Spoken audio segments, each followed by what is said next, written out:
Welcome to the Inside Texas Football YouTube channel powered by Inside Texas. I'm Joe Cook. We got another Sunday live stream, and we're in a celebratory mood, aren't we, Ian Boyd and Justin Wells? We are celebrating the Texas Longhorns Volleyball National Championship, a great 3-0 sweep of the Nebraska Cornhuskers. And, you know, I know we pay some attention to volleyball, and they didn't really start the season strong. But, man, they finished it real strong and brought home, I think, the 5th national title for the Horns today and did it in dominating fashion. Back to back. Did Nebraska literally lose one set all year? I don't know. I know they lost one game, and I know they had and that definitely wasn't the game that's in Memorial Stadium that they filled the joint up for that. But it was really impressive. Another time to light the tower. I went up to my balcony and could see in the distance that orange tower, and they already had the number 1 on it, and had a couple friends go down there and check out Littlefield Fountain to see the image. So congratulations to Jared Elliott, Asia O'Neal, Madison Skinner, and the entire Texas volleyball team. Hopefully, maybe we'll be covering some more championships. But first, we'll talk. We got a big show today. Going to be a lot of fun. Texas hosted a bunch of official visitors this weekend, including some guys they're trying to flip. A lot of guys committed already in the 2024 class. One who already announced his commitment in Matthew Golden. Then we will talk a little bit about the Longhorns getting back on the practice field. Bowl prep has started, and it started in a real spirited way. Inside Texas members know all about that, but we'll go over some of what we heard from the Dennius Fields or DKR. Then we'll get a little bit into state championships. Texas was well represented, especially in the 6A D1 state championship game. They may be looking to add some more talent, and we'll take your questions as well. Justin, Ian, ready to jump into a little recruiting to start things off? I know Justin is. Hey, I got a question for you, Joe. When's the last time there was the women's? Oh, no. There we go. Sorry. When was the last time the women's simultaneous national championships in volleyball and football? For any team or Texas? Yeah, for any college. I know you don't know this, and I only know this because I just saw it. Would it be like Ohio State in 2014? That's a good guess. It's USC in 2003. Okay. USC in 2003. So Texas has the opportunity to do something hasn't been done in 20 years. And that 2003 national championship, that was the AP national championship because we know they didn't play in that bowl game. Anyway, we'll talk about let's start talking about some of the weekend visitors that made it to campus. And I think you could flip a coin for who you think the two most important are. But I definitely think that the coin today is going to land on Xavier Filsaime, a McKinney High School 5-star safety currently committed to Florida. He made his official visit to Texas this weekend. Justin, what was the big, just how important was this visit in Texas' efforts to flip the Florida 5-star, and what's some of the things you're hearing from his trip to the 40 acres? Huge. It's huge. Everyone knows that follows Texas that they need athleticism in that back secondary and those safeties. They needed to add some athleticism. They really did that last year with Derek Williams. When they brought in the Raptor from Jurassic Park, he instantly brought athleticism to that room. Xavier Filsaime will do the same. That's a guy that's a big time athlete, big time, about 6'1", 190, kind of a rangy type kid. Could play both sides, field and boundary. Committed to Florida for the longest. He's got family and friends over there in Florida, a lot of familiarity there. But that season for the Gators kind of went down a little bit. So they brought him in this weekend. He'd come in last month for a practice, and he came in this weekend with his family and his friends, and it went as well as it could have. Like, Texas fans should feel pretty confident in that one. I think that Steve Sarkisian and Blake Gideon made up for some slack because they were so late getting into that recruitment.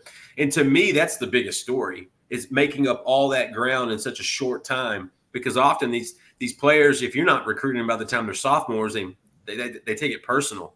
This weekend was big, man. It wasn't just him. It was all the other commitments that were on campus. It was the practices, the spirited practice on Saturday. It was really physical.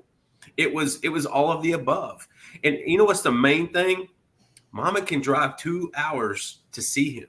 2.5 hours maybe to see him. That's a lot different than when you're trying to make it to Gainesville, Florida. And ultimately, I think that's also a difference maker. Texas fans, you couldn't be any happier with how that trip went this weekend. And now he's announced that he's going to have his signing at 3:00 on Wednesday. And I anticipate there could be things that happen between now and then. So you're going to have to come to Inside Texas and refresh about every 10 or 15 minutes for updates. But the truth is, I think we'll get finality on Wednesday. That's a good thing, and I like being able to know that, hey, it's at 3 p.m. and like you mentioned, not only did it's nice to have things on a set schedule sometimes. But you mentioned the family aspect of it, and it's not just being close to home. He's got family in Florida, I believe, as well, and that's his mom lives in Florida. Dad lives in DFW. Right. That's an allure as to why the Gators were originally involved, and for not only the dad to make it, but also the mom and even some other family members is a big help in Texas efforts to flip him. Ian, you wrote about Filsaime in the recruiting notebook, our big insider piece that pairs, evaluations as well as inside intel. And what Justin mentioned, I think is what was really reflected in what you wrote, especially when you look at some of his 100-meter times. Yeah, that's what stood out the most was he ran a 10.52 as a sophomore. Yeah. That is very fast. If you can do that as a sophomore, it's the kind of thing that usually just gets better unless you get injured. Even if you get bigger, it usually gets a little bit better. He reminds me a little bit of Bryce Anderson, just in terms of raw speed and athleticism, to the point where it's like, wait, why is he playing safety again? Could this guy play corner with that kind of speed? So I wonder if he'll get a look at nickel. But if not, he could be like Brandon Jones or some of the other guys Texas has had to just erase distance really quick. Earl Thomas, I guess, is the golden example of that. I don't think this kid has really shown that kind of football ability just yet. Yeah. But just in terms of the raw athleticism, it's way up there. And it's not like he doesn't tackle, Yeah, he puts like pitching skill. It's not tackling. And a big reason why Texas has been able to, become a major factor in this recruitment, of course, it's their own efforts, like Justin mentioned, through Steve Sarkisian and Blake Gideon. But I mean, hey, you have to maybe tip your hat to some of the goings on in Gainesville at this point. They have to get a new DBs coach. Billy Napier's class has seen a lot of defections already. It doesn't look like things are going to get a whole lot better, though it does appear as if they're going to hang on to DJ Lagway. Like, Texas is taking advantage of its own momentum and some of the lack of momentum that the Gators are having.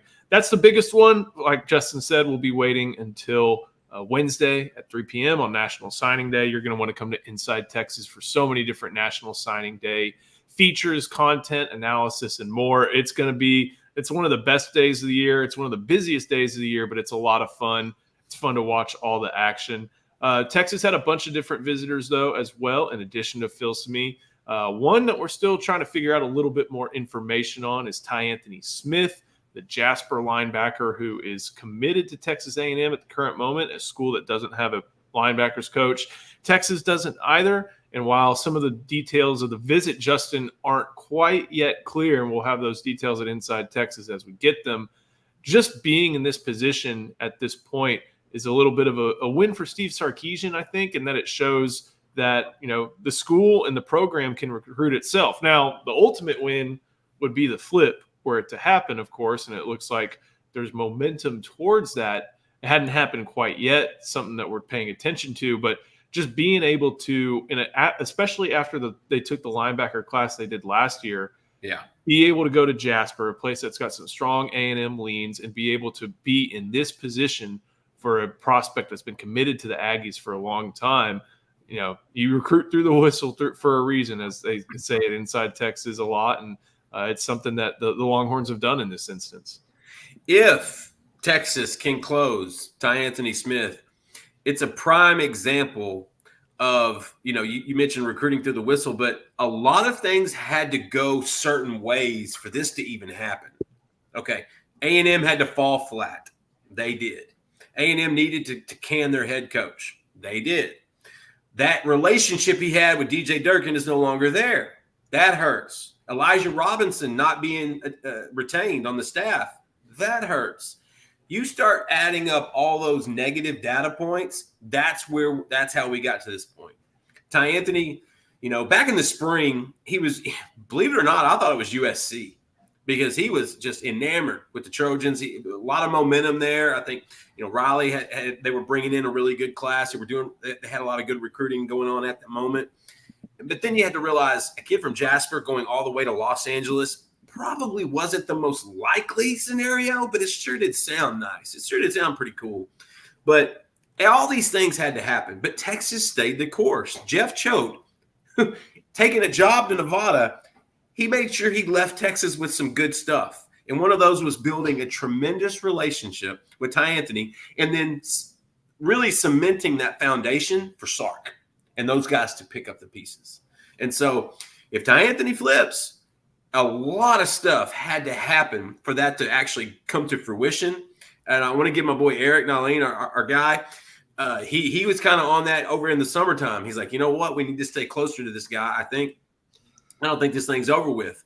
And all those things that happened in College Station had to happen for Texas to be in this. And so at the end of the day, they didn't take any linebackers in the last. They took 4 in the last cycle. They weren't going to take any this year. It was either going to be Justin Williams or Tai Anthony Smith, the 2 best linebackers I saw in person this year. And Justin Williams is headed to Georgia. That's not changing. And so Tai Anthony Smith's the last chance to snag a linebacker in this cycle. And at 6'1.5", about 205, 210 pounds, he's got a nice wingspan, big feet. He's going to add mass. He's going to be formidable at the next level. If Texas can flip him, there was a lot of dominoes that actually had to drop for Texas to be in the position they're in tonight. Yeah, I'm glad you mentioned this. I know I made one brief mention of it, but I'm glad you brought up the previous class and this class. You look at the the offensive line. Remember they took 7 in the 2022 class, and then they just took a couple others. 4 I think in the 2023 class. So hey, that's 11 over 2 years. That's healthy. I was told there was no math. So yeah, I know. And if you're going with, you have 3, maybe 4 in one class, and then you get 1 in the next, that's a pretty good, that's keeping the roster at a good number. And that's something I think that we lose track of every now and then, is that not only is this staff recruiting really well, they have the roster numbers where they need to be. They've done a very good job, I think, of managing what numbers need to put where, assigning the right amount of just right amount of resources on their roster to certain positions. You see it at wide receiver, you see it at offensive line, and you see it, especially in the linebacker room at this point. One more big official visitor, and I guess you could call him literally big, is Alex Foster, currently a Baylor commit. He is from Mississippi. And Ian, I think you got a chance to watch his film the other day, and you're about as high on Alex Foster, I think, as any of us 3, and maybe even all of us at Inside Texas. Including UT was.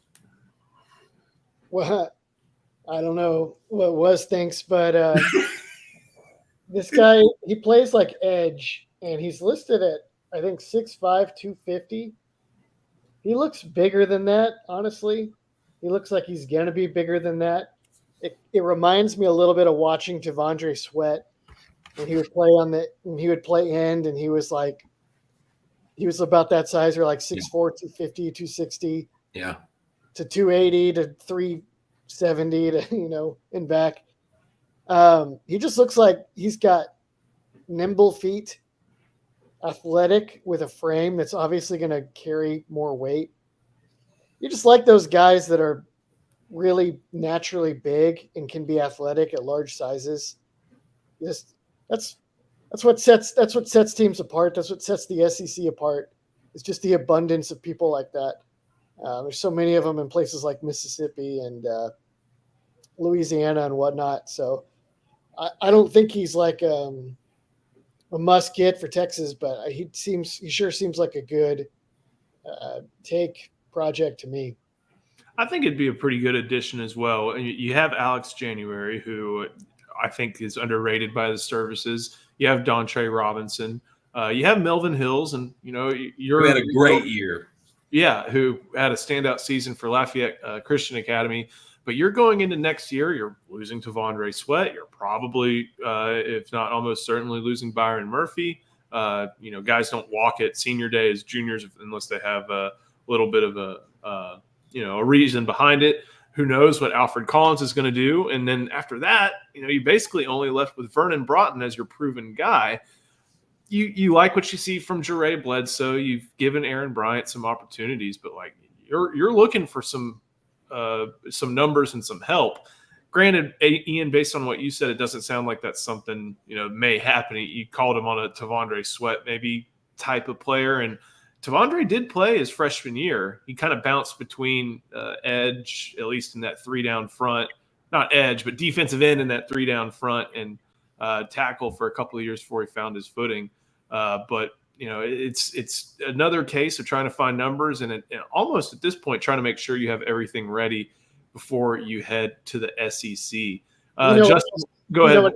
Those late Baylor poach guys, Jahdae Barron was a late poach from Baylor. He's one of Texas's best players. Byron Murphy was a late poach from Baylor. He's one of Texas's best players. Last year, the Aggies stole that little linebacker. Torian York. Out of Temple. That dude played as a freshman, was great. I mean, he played behind a good line, but playing as a freshman in the SEC at linebacker. He had a great year. That's tough. That kid is good. Yeah, so you always got to – that's like one of those – they're like the – under Dave Aranda now, they're kind of like the new TCU. Or like if you could just go steal their defensive guys at the last minute that they'd scouted and evaluated and tried to keep everybody away from. Yeah. That's a pretty good call. I've just caught – I'm as we're doing this, I just caught – Alex Foster's actually texting me at the moment. So this is kind of like live. He tweeted a few minutes ago that he's going to wait till February, and I think we posted something about that earlier, but it looks like he's going to wait until February. I don't think that bodes well for Texas. I think they would prefer he go ahead and jump into class on Wednesday and sign early. Now, a lot can happen between Wednesday and early February. We all know that, and that's the beauty of covering these cycles. Anything can happen. But I asked him what really stood out. He wanted to come to Austin. He wanted to get that official visit vibe and feel, and his parents to see it. And the main thing he said was the people, the atmosphere, the coaches, the players, and the academics. Well, that's pretty much checks every box in the recruiting answer trifecta. Academics, atmosphere, and coaches and players. Everything sounds good. Ian's right. The kid looks fantastic. He's probably a Tavondre Sweat type starter kit, so to speak. But it's gonna be curious to see if he does want to wait till February. It's gonna be real interesting to see if Texas waits, because I know Sark would rather get these guys in the boat early. I mean, almost half this class is an early enrollee anyway, and how. Sark does play the long game, but he doesn't like it stretching that far. And so right now, I would have my doubts on that one, if he even sticks with Baylor or what move he does moving forward. But him staying for February, I think doesn't really help Texas as much. But we'll figure out most. But Foster enjoyed it. He really did. And he is the pictures he posted in his Texas uniforms, he looks fantastic. I think he's a little bigger than he's listed. I mean, this kid has that prototype moldable clay that you can really develop. And I think Ian mentioned it. You're going into the SEC. You take as many line of scrimmage guys as possible on either side of the ball. You got to bulk up, because it's nothing but meat and potatoes and hog mollies in the SEC week in and week out. And Alex Foster, to me, would be that prototype that you mold and build. You know what else about guys like that? I really like the late rising, 3 stars that start having to fend off all their offers after their senior year, because they had to prove it and earn it through 4 years of high school. It's not like the kid, they ran an amazing time as a sophomore, or was a sophomore starter, and then everybody was on him early because they're well, we got to get on him now, right? Because we're not going to be able to get him later. Right. Those kids I mean, sometimes those are the best kids, right? Moro Ajomo. They show up for a reason. The young kids, I mean, though. The kids that flash as a sophomore, sometimes they're the best players. But sometimes they kind of peter out. Sometimes they get kind of diva-ish. They don't maximize. The guys that have earned it with a good senior year, I just think it's almost like getting a guy out of the portal. It's like you know a little better for sure what you're going to get. Yeah, you can definitely see that trajectory going up, and a very clear one to where it makes you want to take a risk. Maybe not a risk, but take the chance on that guy going forward with his next place. One more name we got to talk about who made it in over the weekend, and one name that finally made his made his commitment public was Matthew Golden, a Houston wide receiver, scored 2 touchdowns on the Longhorns this past year. I think he had about 1,000 yards in his career at U of H. Made quick work of his second recruitment. Went from being in the portal to visiting Texas over the weekend and made the call late last night. We have a video on this channel recapping that. Make sure y'all check that out. But Ian, just what does that mean for the Longhorn offense looking forward to 2024? Well, I think maybe the best thing they could do for next year is play a vertical threat at both receiver positions and the slot, which they have not really done this year. God love Jordan Whittington. Jordan Whittington, I think, is one of my favorite guys to watch in Burnt Orange in the last few years because he blocks and he's just a great team guy. But next year, without JT Sanders at tight end, they could stand to be more explosive in the slot. And I like having a guy like Golden that could play outside and move Jonte Cook into the slot.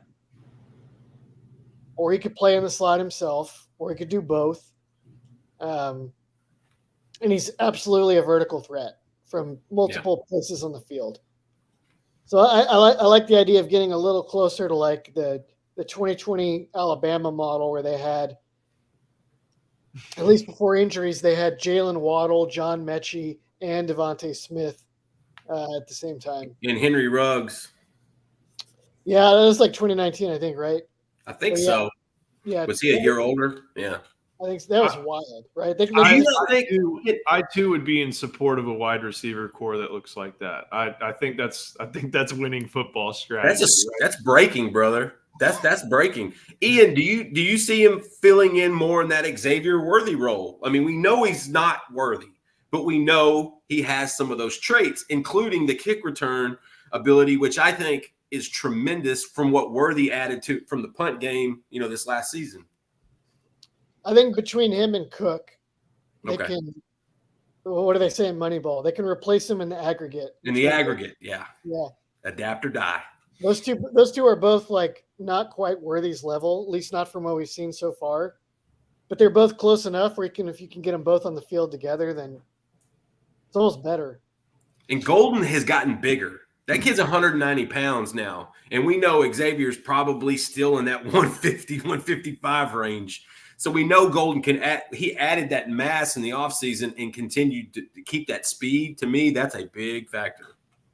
Yeah, I'm also like something that Ian pointed out, I think, on the Inside Texas board is that you could move Jonte Cook to slot as a result of this. You can kind of put you can put Xavier Worthy, or excuse me, you can put Matthew Golden in Xavier Worthy's role, kind of not Z because I always mess this up, that outside field receiver who moves all over the place, is in a lot of different alignments. But that's the guy that you feature because you know that he is fast enough to get open, and you've got a quarterback at this point and at the next juncture who is going to be able to hit those long throws. Then you can get Jonte Cook, who I don't know if y'all have ever really noticed him when watching games, but he is well built. He's not like fullback Jordan Whittington style, but there's some strength there. There is some explosiveness and with some mass behind it that I'm not sure Texas has at the receiver position right now. He's just got 3 really good players in front of him. So I like that, and I think if you combine all those together, who knows what the other wide receiver spot looks like. You're probably not going to have Adonai Mitchell back, but you could have Ryan Wingo be there. And I think that's a player who's got some explosiveness and size that we discount. Texas is probably still going to keep looking because let's say a portal to be named later player. We need that portal to be named later. Hey, you can stay patient with wide receiver in the portal just because there's so many of them, and big names can pop up whenever because, just to throw it out there, Malachi Nelson from USC, he threw his name in the portal. And, the portal's been it'll be open for 2 weeks tomorrow. So, yes, I think you can be patient and wait for options to maybe surface and go ahead and just evaluate and do your due diligence on the player and the on the field and off the field. But there's no big reason to rush, especially when you're looking for something very specific. And I think Texas has been able to do that very, very well, at least in the last 2 portal cycles. The 2021 one, they kind of had their hand forced with needing some guys in certain roles that just simply were not on the roster. But in 2022 and in 2023, you can look at some real difference makers on offense and defense who have Texas has benefited greatly from the portal. Anything else on weekend visitors? I think we'll have a lot more on Inside Texas about this. We know that there's going to be some guys going forward into February, taking their recruitment the distance. We'll have a lot more notes on Inside Texas. We just wanted to get some discussion about the main weekend visitors. I'll throw one more name in there for you, Joseph. On Andrew Makuba. Of course. How did we forget about that one? Yeah, go ahead. If there's one guy that we've talked about that portal recruiting stuff like that that would make an immediate impact, it's that guy. It's Makuba. Because Jahdae Barron is taking off for greener pastures. We know that guy is going to be highly valued in the NFL and have a good career, whether it's a corner, nickel, safety, wherever. That dude can do it all. But Makuba is a guy that could come in and fill in that role, and I don't think it would really drop off too much. Now, Barron is highly intelligent. Makuba highly intelligent. Both got some quick twitch to him. Makuba's might even be a little bit better in run support. Not knocking Barron, but Makuba will come up and bring hat. He can also cover that slot. He's a man of many traits. Not to mention he could play some field or boundary safety. And so to me, Andrew Makuba might be your immediate impact guy, kind of like what people thought Jalen Catalon was going to be last year when he came in. And so, and I had a source tell me earlier today he's going to take a visit to UNLV in the next few days. And so Catalon's looking for a new home. I think Makuba could come in and fill that spot pretty seamlessly. Not perfect, but pretty nice. UNLV would be a great fit for Catalan. Gets him back with Barry Odom. Gets him back in that defense where he was so successful. So best of luck to him. Hopefully that I'd like to see that work out because I think it could help the Rebels pretty well. So that's all the information we got for right now on the visitors from this past weekend. The visitors were able to see a little bit of Texas practice, and we got a lot of notes on InsideTexas.com from Eric Narline, our managing partner. But one of the things I found pretty interesting amid all the details that he provided, all the insider details, was that the recruits got to check out practice. And when you think about that, that doesn't happen at this point in the year very often. You see a lot of recruits go in and see a spring practice during spring break.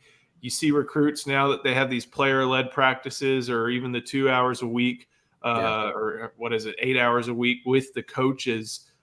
You'll see recruits maybe go check in on some of those practices. But rarely, and I know others have done it, but rarely do you get the opportunity like Texas has, I feel like, to put practice in front of all these recruits and show them, let them see under the hood of a 12-1 team what it looks like, Monday through Friday and not just on Saturday. I think that's a pretty cool thing that Texas was able to do. And Ian, it sounds like that helped bumped up some of the competitive intensity this week to start things off and prep for Washington as well. Y'all remember that Mac Brown used to say that Vince Young would have some just like absolute stinker practices at times. And then anytime they tried to bring in a 4 or 5 star recruit to come see practices, that'd be the one where Vince Young would just dominate. And it'd be like, the kid would be like, I don't want to come here. I'm just going to sit and watch this guy. I could do that anywhere. I think that kind of lights a fire. I think that always lights a fire under the players. And, Sark, Sark seems to one of his strategies for managing like the portal era and the way that players can be just have so much more leverage and agency that they can get a little more, just have some diva qualities, or maybe not want to put in the work or whatever. Seems like Sark's solution to that is just to have like a early aughts Miami kind of, we have talent everywhere. And if you don't like it, somebody else can do your job too. So go ahead and hit the road. That seems to be Sark's plan for this. It's like, we're going to have competition all the time. We're going to have great players coming in here all the time. And if we don't need any of you,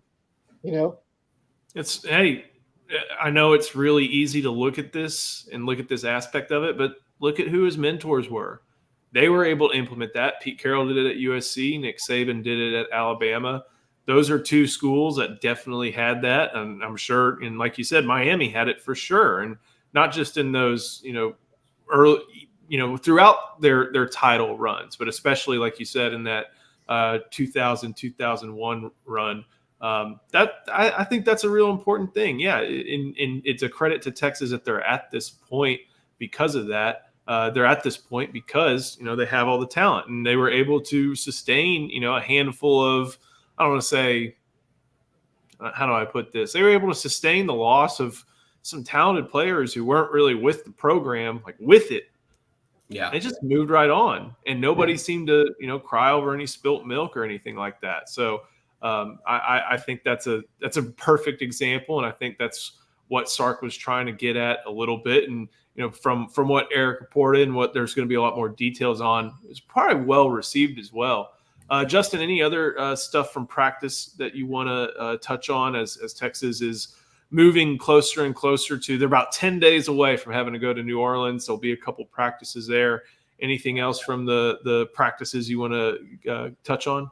Not really. Just Saturday was physical. Like I said, it wasn't supposed to be that physical for what I was told.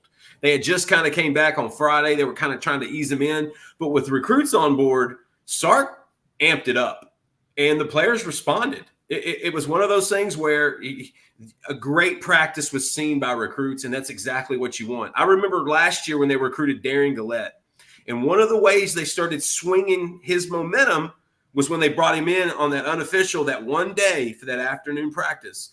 And those are the kind of gamers, mental guys you want that are like eager. Darian wanted to jump out there and start hitting. Now, some kids may be scared off by that because it is intense. You got bigger, stronger, faster guys. Darian Gillette loved it. And so I think you find by default some great kids that are eager because they love that the coaching. I've had kids tell me before they learn stuff just by watching practice. Watching Bo Davis teach technique, they picked up stuff that they could take. Xavier Okpuno from Denton Geyer, junior defensive end, he came to a practice, and first thing he said was, there's 2 or 3 things I learned in the first 10 minutes that I took back to Denton Geyer and used. And so you can identify some really good kids that way. But from overall, it was physical. They had a run, a team run afterwards. It was spirited, and it's one of those things where you want to knock the rust off because they had that little time off. You had finals, had a little bit of week and a half there or whatever, and it was mainly just lifts. The biggest part, other than guys getting healthier, because Jahdae Barron needed a little time to get healthy. CJ Baxter needed a little time to get healthy. Some of these other guys had some little bumps and bruises. Besides that, I think the fact that it was already physical, because they view Washington as a team they can beat if they're physical. If they turn it into a shootout where it's more style than substance, I think that's not a boat they want to row. I really, really think they want to try to beat Washington up front. I think they have advantages on the offensive line and the defensive line. They know that. And so the fact that they're already jumping into some really hardcore physical practices, knockdown dragouts, that means Sark and these guys are ready. And you guys just nailed it. Pete Carroll was the consummate guy for competition at every position. He would have loads of guys in one position, and he would just bring in more 5-stars. He did not care. They would weed themselves out. Nick Saban had no problem. Hey, you can't make it here? Hey, man, it's okay. I got 9 5-stars behind you. Just tell the other guy to come in the room next. And so I think that you could add those two things together, plus that physical mentality. Man, the Sugar Bowl can't get here fast enough. I think there's also on a previous live stream, I think maybe even a previous video, I talked about how this is kind of like training camp number 2, where you've got a little bit of a break. Granted, you just played a 13-game season, but you got a little bit of a break. You're able to rest up, get ready, and then recharge, refocus, and then you hit the field again, and there's excitement for it. But there's a difference between this and training camp. Remember, in training camp, you have to do that stupid thing where you go helmets and then helmets and shoulder pads, and then you can go full pads. I don't know if they went full pads on Friday or Saturday. I think they must have on Saturday. I don't know about Friday, but I can tell you they did Saturday. So that means that they jumped right into it. They didn't say, all right, get back and we'll let you get your sea legs under you. No, they said we're hitting the ground and we're going to run and you're going to get some run plays in and you're going to have to pop some pads. So I like that. I think that kind of helps refocus the team. Not that it needs a ton of refocusing, but it helps put them on the right path, 2 practices into, I think, what's going to be a 13 practice slate ahead of the Sugar Bowl. And yeah, it's just, if it's team run, that just means they're running power against a base defense. There's not anything fancy. It is just mano a mano, and can you beat your guy and put the guy on the ground? They're not even worried about what Washington may do. Maybe they're sprinkling it in, doing what some of the runs Washington may work on a lot more, but they are just working on themselves, and I think that is a pretty good aspect to have and a little bit different than some of the training camp things. So, Ian or Justin, any more notes from the first couple practices y'all like to touch on? Let's get some questions. I was about to say, we can get some questions because we do have a couple practice reports that we popped up at InsideTexas.com. Come see us. Come hang out with us. We're a hell of a time, I promise you. Give us 10 or 15 minutes. Let us earn your business. Come hang out with us. InsideTexas.com. There's one question from the Inside Texas message board that I do want to touch on. It's from Utah Horn, and he says, do you see Texas trying to play keep away and run the ball more than normal, or take advantage of UW's less than stellar pass defense? That's an Ian question. But I also think, Ian, that the answer was on the field in Arlington a couple weeks ago. There you go. Yeah. Me and Drew Kelson talked about this the other day on this channel. And he thought that Texas is going to want to be a little more deliberate so that they can keep Washington's offense off the field and out of rhythm. Because that offense, they just get going and then they get to be impossible to stop. Chunk yardage monsters. That kind of makes sense to me. I also kind of think that like the 3 best games Texas played this year on offense, almost the 3 best games we saw were Alabama, Oklahoma State in the Big 12 championship, and then after the bad start in negating the red zone, Oklahoma. Because Quinn Ewers was dicing Oklahoma up once he got over those interceptions, and then they just couldn't score in the red zone, right? But I kind of think Texas's final gear this year is to go fast, duck the ball 40 times, and then just for Sark to be in his bag attacking. And so I kind of think maybe you want to do that every playoff game because they're all do or die. But you got to be willing to trade blows with Washington to do it that way. Yeah. I don't know. I think Sark may default to that, but it would probably be wise if he had a lot of runs up his sleeve in case they want to just kind of slow things down and take control even earlier in the game for the same reason that Kelson mentioned, just to try to keep him off rhythm. Yeah, that's a good point. It's a tough question, in my opinion. Yeah, I'm really not exactly sure what you do because, I think these teams are very similar in how they try to operate. I think Texas obviously has a better defense. We can that's a pretty obvious one with the tandem of Tavondre Sweat and Byron Murphy. But they try to do the similar thing on offense. And I do wonder if, if you think that you're going to be able to, if you think you're going to be able to stop them, does that affect how you run your offense? If you kind of know that they're going to get your points, does that make you want to limit their possessions? It's kind of a conundrum, I feel like, that Steve Sarkisian is going to have to manage. Good buddy David Keith Williams, Texas has an advantage over UW in every facet of the game except passing offense against passing defense. I'm actually looking forward to seeing the secondary defend against UW. And Justin, I think that's why making sure that you have Ryan Watts at close to full health is going to be a key in this one, because I think, Ian, you noted that Watts had a big game last season against the Huskies, correct? Didn't he have a pretty good performance as part of a defense that didn't allow any of those receivers to have a big game? Yeah, Watts was good in that game for sure. They were all pretty sharp. There was not a single Husky receiver that had an efficient day. They were all held pretty well in check. By the way, speaking of revenge tour and the Huskies best cornerback is Jabbar Muhammad, who's Malik's cousin, right? They're related. I think he's from also DeSoto. Yeah, he's from DeSoto. Okay, and he really gave Xavier Worthy a lot of trouble in Stillwater last year. So I bet you Xavier Worthy noted that Muhammad is on the roster, and I don't think he was as excited as when he saw who was on the roster for the Cougars. But I do think he's circling it, and he's looking for some payback. Justin, they've done that all year this year, it seems like. And maybe they're not very vocal about it before the game, but like after the game, as we saw against Iowa State, we saw against Oklahoma State, they're willing to let loose a little bit on some opponents they feel who've wronged them. But that's what competition's about. Finding an edge, finding your motivation, digging a little bit deeper, wanting to be better than the other one, just a little bit more than your opponent. Like this season set up really well, because last season, where they did hit some potholes in the road, everyone ran their mouth.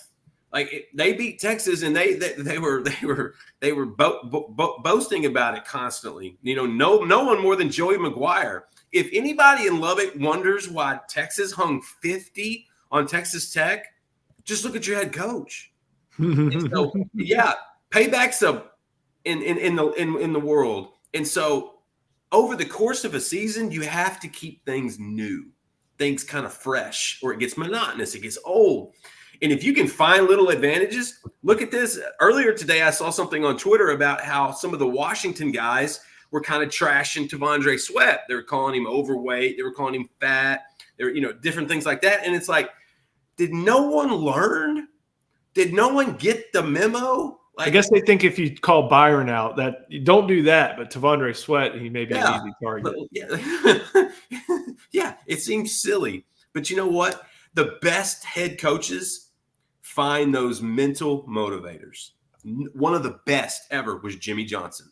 That guy could motivate you differently every week. He would find something you're doing right and wrong, and he would use it against you. I believe I believe his degree was in psychology. I mean, he's a guy that was always kind of thinking in that manner. And so that you find every advantage you can, bulletin board material, whatever you want to call it. You find those little advantages. And to me, I think it's just lined up really nice. The fact they're playing a team they lost to last year, and granted, Kalen DeBoer and those guys were, respectful. They didn't run their mouth. That was a good game. It was a good team. And both of them, that rematch is going to be fun. So I don't know how many they're going to be able to dig up in this one, but you have to find – that's what a good coach does. They find those little mental motivators. They find that bulletin board material, because sometimes you get caught up. The season is long. We're 13 games in. They didn't used to play 13 games unless you made it to the national championship. And so now the season just gets longer. And so I think that's just Sark and those guys pushing the right buttons. If there's one thing this staff has done this year, it's push the right buttons. Ian, I want to look at let me get this comment back up from Chris. And I've got a recruiting one I want to answer from one of these guys when we get to it. because Gotcha. somebody's saying something that I didn't say. So go ahead. Can you please throw some sunshine at Coach PK, especially since everybody wanted Gary Patterson? Yeah. Ian, we actually kind of touched on this last year because Sark doesn't make his coordinators available. The bowl, he doesn't really get that choice. And I got to ask PK a little bit about installing quarters. I know they run a lot of different coverages at this point, but what were some of the things that, if you can remember from last year, what PK was able to help finally implement and put into success this season? Well, they fixed third down. They play a lot of Yes. They were like I think middle of the country in third down last year. It was worse than that. What were they? This year they were like amongst the best in the nation on third down, amongst the best in the nation in the red zone. They play man coverage on third down, like single high man. That's not a Gary Patterson thing, really. He'll be the first to tell you. How about his edges, his position of responsibility? Amen. They went from getting, he inherited nothing. He had to throw a jet bush and Notre Dame. Ovi Oviagofu out there. Ray Thornton. Poor Ray Thornton. I think he was like halfway used up before the season even started, just from the offseason, because he was like 230 or something. Last year, they're pretty good at edge after being bad. This year, they're downright good. How about Ethan Burke? That's the development right there, man. Yeah, Ethan Burke, like, we all liked that. And he hadn't even been fully healthy the whole time. He was not a 5-star. No. He was not a sure thing. We all thought he would be really good. We all hoped that Texas would take him, and they did. So, PK's done what he's done since he was at Washington. He puts out some of the best defenses in the country every year. They're not real flashy. They're not overly aggressive. They make you earn it, and you don't. People like flashy, aggressive stuff. They like their defensive coordinator to come out and talk about gouging people in the eyeball or whatever, but PK's way was working pretty good.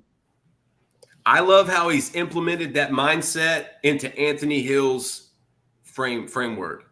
They talked to Anthony Hill the other day on the Third and Longhorn podcast, and they asked him how everything sort of happened this year, the season stuff. And he starts talking about how we want to make guys quit. We're getting to that mindset where we want to make guys quit. And Derek Johnson just gets giddy. He's just doting at this point. Ear to ear smile. And DJ's got a beautiful smile. And Anthony Hill is saying all the right things because Anthony Hill does all the right things. And I think that's that's purely from PK and Choate, those guys, just developing that mindset and that mentality. Those young freshmen, him, Derek Williams, Manny Muhammad, those guys are going to be invaluable over the next 2 years. And so I think that PK definitely, Chris Clark, deserves a hat tip. I think so as well. Good question from Go for Broke I want to touch on. How good is Washington's offensive line? Are we overestimating the advantage we project for our defensive line over the UW-OL? Haven't dug in quite yet, but, let's just kind of think about where they're at. They're in the college football playoff. They have, I think, 2,000-yard receivers. They have Michael Penix, Heisman finalist, and they have a 1,000-yard rusher as well. So that doesn't mean that they're just filled with, world beaters, but they are good enough to be effective at what they do and to have put them at this point. Ian, who are some of the guys that maybe are some of the best parts of that offensive line? Oh, you're putting me on the spot. I know that one of their tackles, I'm verifying. Yeah, their left tackle, Troy Fautanu, I struggle from with the West Coast. Yeah, he is very good. He will probably be drafted. Their guards are actually enormous. Their guards are 6'6", 316, and 6'9", 313. There's a 6'9" guard? Yeah, their right guard is 6'9". They are they're fairly athletic. They run you over when you're already spread out and dropping back to stop their passing game. So they're not like a run-first team. Right. When you start dropping back to stop their passing game, they will run it down your throat. The big advantage, though, that everybody's pointing to that I think is real is that they have that 278-pound center. And you just know Texas is going to game plan around that. And they're going to have to help that guy a ton. And literally a ton, like a weight. They're going to have to allocate a ton of human poundage to helping him out. But then if you do that, then Sweat starts to, because Sweat doesn't line up over center usually. Like you put Murphy over the center. Okay, now we got to help our center with a guard. Okay, well now the other guard is one-on-one with Sweat, unless you help with the tackle. And now who's on the edge? It just, you can see how the dominoes start to work. So I'm maybe overestimating a little bit, but that one matchup is really stark, just inside. So. Yeah. You see this comment from East 8th. They got physically dominated several times this season on the O-line. Arizona State beat them up. And, yeah, I remember that game. That was one of the more uneven lost, though. This team is unbeaten. I don't know that anybody dominated. That's maybe a little strong. Yeah, but, I mean, they did have some clunkers. In Texas, I don't know if their defensive line ever really had a clunker. I mean, maybe if you want to put the TCU game out there, because that was one of the few times that there was some effective rushing, real effective, like in between the tackles rushing, not like Dylan Gabriel scrambling or going on draws, but like effective between the tackles rushing.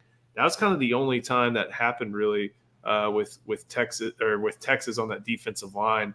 I know they were able to twice handle a physical front that Oregon tries to play with a very good defensive-minded head coach in Dan Lanning.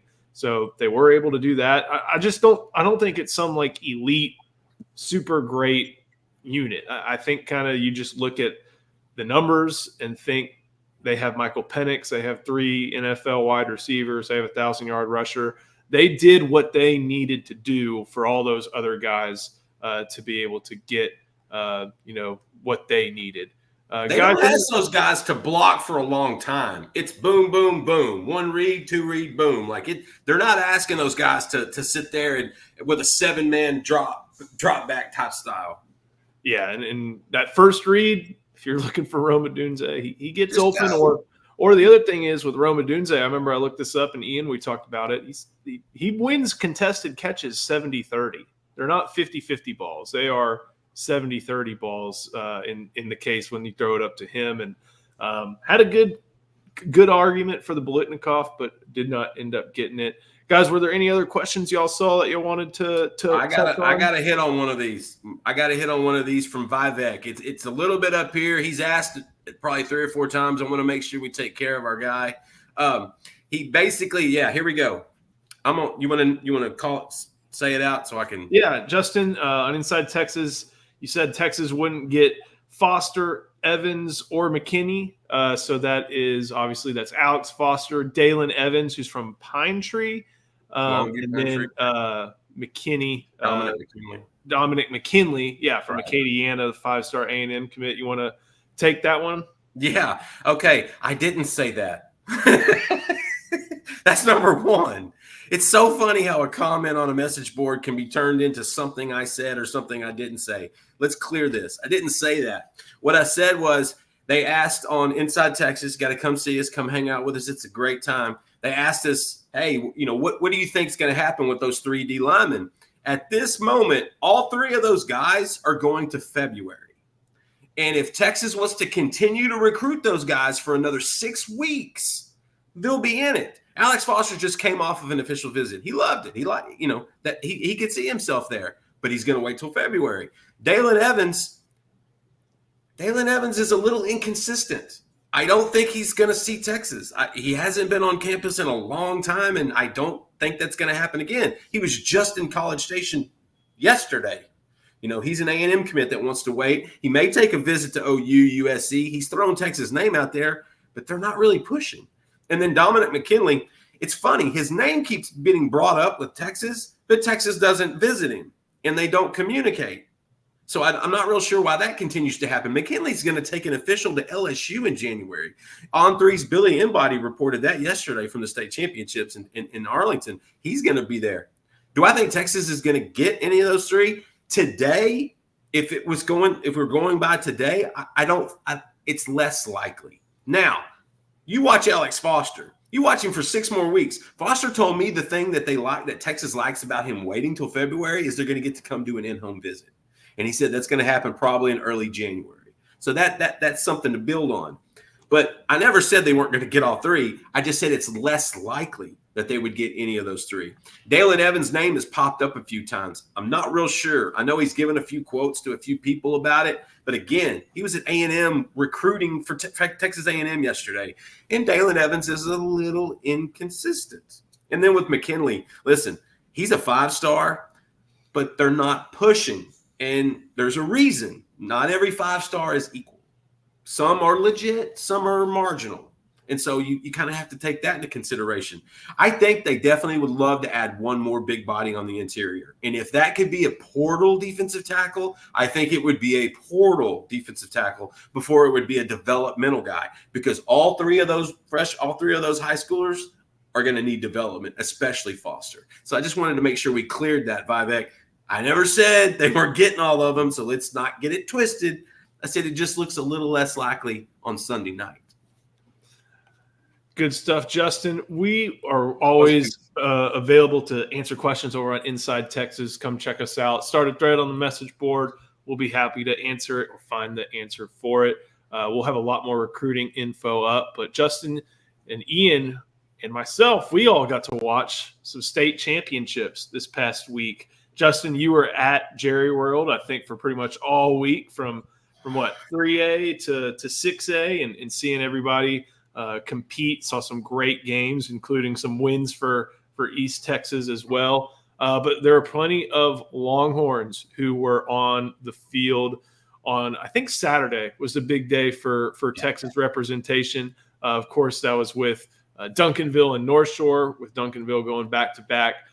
Alex January and Colin Simmons, 2 Texas commits helping the Panthers. And then, unfortunately, Texas wide receiver commit Freddie DeBose was on the wrong end of a historic state championship game where the DeSoto Eagles put up, I think, 70. But what did you see from January and Simmons? Actually, I made that same mistake, Joe. I made that same mistake. Smithson Valley played Aledo and got drugged. Oh man, I'm sorry. Was so. Hey, I made the same mistake, and I got called out on it on our board at Inside Texas. Come hang out with us, man. We have a great community, InsideTexas.com. It's award-winning. You've got to come hang out with us. Give us a chance to earn your money. Listen, that I got that same mistake because I'm Valley played. Yeah, they're 5A, so that's why they played Aledo. Move them up. Stop with this stuff. Stop with the realignment numbers getting jimmied in April. Move that program up. It is getting up. That's what, 11 titles in 15 years, and they're not close. And Aledo is getting stronger. They've got some real good young athletes on the defensive side of the ball, and a young tight end, Jermichael Finley's son, Caden Finley, a 2026 tight end. So Aledo is just going to keep going. It's always a blast. Joe, you've been there with me a few times. It's always fun at AT&T Stadium for the state championships. I will say this year there was a couple things that were off. There were more blowouts this year than I can remember, than I anticipated. I don't know if because a lot of the games are so good in the regional level or whatnot, but to me that was kind of something I noticed. There were more blowouts than usual. Usually they're a little bit closer. Justin, let's call it like it is. Houston's not pulling its weight. It's cyclical, okay? I'm not going to rag on H-Town. I love Houston, but it's cyclical. And right now, South Dallas and North Fort Worth have the momentum.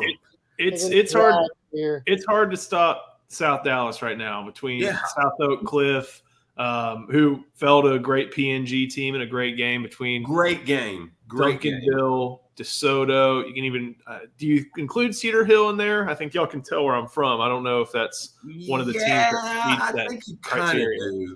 Whereas you kind of look at Houston, and it was Humble Summer Creek who was on the wrong Chad end. Woodford, right? The Kelvin Banks former team. Yeah. Got to see him yesterday. Good God, he looks like $1 million.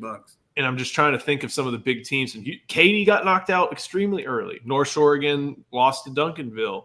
Humble between the Trey Owens, Texas commits one that knocked Katy out too. Right. And then Humble between Atascocita and Summer Creek, if that's a one-school district, it'd be a massive school, but that'd be a talented school. Yeah. But, yeah, Ian, you're right. There is not a lot of competition right now from the Houston area because they can't claim PNG. That's Southeast Texas. That's Golden Triangle. That's Golden Triangle. But we got to remember this. The number one thing, Colin Simmons was fantastic. Got a few personal fouls early on. Talked to Coach Samples after the game. Colin got it handed to him at halftime, apparently. Colin got coached up a little rough. But Colin can take it. Colin's a big boy. Even Samples talked about it. He's like, I can say whatever because I know he's going to take it as coaching, and he doesn't take it as criticism. That's a check in that box. Colin Simmons wound up having 8 tackles, a sack, forced fumble. He was just, chaotic in the second half. Alex January, nobody's talking about this kid. That's a 17-year-old at 6'5", 325. He's a 3-year starter. He was a 15-year-old starting on that Duncanville defensive line. And something I meant to text Joe about that game yesterday. I covered Texas and Houston this year in Joe's place. I come out of the bullpen every once in a while, got to close sometimes. The D-line at Duncanville was bigger than the D-line at Houston. Outside of the Caldwell kid, who's probably, 330, 340, something like that. He's listed at 330, but he's bigger than that. Duncanville's D-line was bigger. That's a college-looking D-line, man, and they're only getting bigger. Kevin Ford, remember that name, 2026 edge, opposite Colin Simmons. He's next, Texas offer. Colin Simmons was great. Alex January looked fantastic. You said it earlier. You think he's underrated by the recruiting services? I agree. Co-sign. Him and DeAndre Robinson are better than people think. They are very active, very better than people think. Freddie DeBose, you said it, had a kind of tough time. Made a couple nice catches, but just completely outmanned by Alito from top to bottom. And then DeSoto. Listen, DeSoto's got some future horns on that roster. Now, I can't tell you who, but I wouldn't be surprised if that large human Byron Washington, left guard, left tackle for DeSoto, doesn't wind up being in a Longhorn uniform. They love Tiger Ridden. Last year's 200-yard rusher in the state championship when DeSoto won it. He came back, had a great game. That's another one that's on the big board, running back big board for Tashard Choice. Booby Feaster. Ethan. He's a freshman. And guys, that's what a 5-star looks like when he's a freshman. He is going to be spectacular. And so that's one to remember. Here's the funnest note. DeCorian Moore, DK, one of the fastest kids in America, 5-star wide receiver, committed to LSU. Asked him after the game, I know you're committed, but how's recruiting going? He goes, well, really? There's only a couple schools that still push for me. We were kind of a little taken back. There's only a few. He's like, yeah, Texas and Oregon, and it's mainly Texas. That's a kid, guys, Texas fans, just be patient. He told us that there's a good chance he's going to be on campus in late January for Texas Junior Day. That would be tremendous. And I asked him, I was like, do you have some of these Duncanville guys? Are they trying to recruit you? He said, well, Alex January never says anything to me about it. Colin won't shut up. And it really just shows you how great that camaraderie is in that locker room and how much Colin is an alpha male, and he is going to recruit. He was the bell cow of this class, and he is going to continue to build around. He called Kobe Black 2 minutes after he committed in the summertime, and he said, you're next. Like, that's the good thing about that. Saturday was loaded, Joe. A lot of future horns, some potential future horns as well. Got a question earlier. Jackson Christian, left tackle for Port Neches Groves. He was an early Texas offer. I'm told Texas is in a great spot for him right now. Unsure what the numbers are going to look like right now in the 2025 O-line cycle and where he projects, if it's guard or if it's tackle, probably guard. But Texas is in a great spot for that one right now. J.J. Shelton from SOC, linebacker, 2025 Texas offer. That's a sideline-to-sideline cat, okay? He's like Maurice Blackwell, but faster. Like this guy just bends the edge like Gumby. And so he was effective. That's a guy that I could see being on campus come junior day or springtime with Texas, because there's some of that SOC connection there. You know, South Oak Cliff, Manny Muhammad, some of those guys. Billy Walton, who I think is going to be a guy, a contributor next fall. And so the state championships were fun, man. Terry Bussey was the superstar in the first day. I think he winds up at LSU. I don't think he's going to go to Texas A&M. I think that's an LSU Tiger flip within the next month. If not LSU, Alabama, because Nick Saban has prioritized him. So good luck, everyone else, when he does that in East Texas. Gilmer pulled out a W, pulled out a state championship. The first time Gilmer's won a state championship without Jeff Traylor as the head coach. Now, Jeff Traylor in the entire UTSA staff was on that sideline, of course, for that game. But they've got some young cats, including a 2027 defensive tackle named Davion King. Remember that name. Texas knows about him now. This kid's about 6'2", about 250, 260. Violent hands, good feet, real aggressive. That's a guy to watch. And I've had a lot of questions about Will Henderson, the 10-2 running back out of Gilmer. I think that's going to be a Georgia Tech commit. I think he's going to play football and run track. He's also really good in academics. Obviously, Georgia Tech is a good academic institution. AT&T Stadium was where it was at, like it is every year. A few more blowouts than usual. Ian's probably right. Houston, it's time for Houston to kind of cycle back up. We need to see a little bit more of that.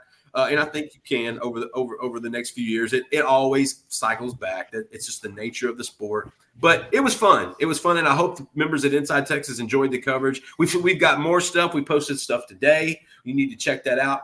Recruiting updates from the state championship. We're going to have interviews throughout the week coming after, especially after National Signing Day. And so trying to wrap that one up, Joe. That was a blast, just like it usually is. I missed you. I wish you were there. I had to do it by myself. But you know what? It was worth it. Good time. Always a good time. A lot of info going to be coming out in the next couple days from your state championship ventures. And, of course, it's National Signing Day week. So this Wednesday, we're going to see guys like Alex January, Colin Simmons, Freddie Dubose, and a lot of the other members of Texas 2024 class put pen to paper. Ian, Justin, anything else you want to add before we get on out of here? Had a good just over an hour on this stream on a Sunday night. Thank you all for joining. Anything else y'all want to touch on, whether it be recruiting or Inside Texas or we're going to have an inside scoop in the morning. We're going to have some more team tomorrow. We're going to have a few more posts coming up tomorrow. Come hang out with us, man. Like we're what, 72 hours from National Signing Day, Christmas morning. And you and I, we all know that's a party. That's a good time. This is the very best time to come hang out with us. Ian, sell it. It's like you said. You know, sometimes the signing day is so fun with like the mods only thread when that happens. The running threads are crazy. Something is always going on National Signing Day, and there's no better place to talk about it than with other Longhorns. So, like, if you want to commiserate.